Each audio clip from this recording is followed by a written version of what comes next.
44వ జాతీయ రహదారిపై travel bus అదుపు తప్పి 2 కార్లను ఢీకొన్న ఘటనలో ఓ వ్యక్తి మృతి చెందగా మరో 5గురికి స్వల్ప గాయాలయ్యాయి.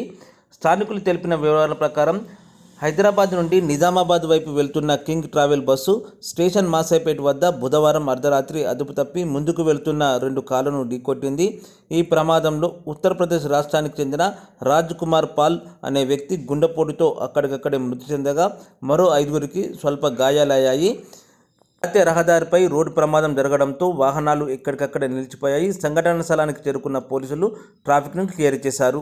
మృతదేహాన్ని తూప్రాన్ ప్రభుత్వ మార్చరీకి తరలించారు.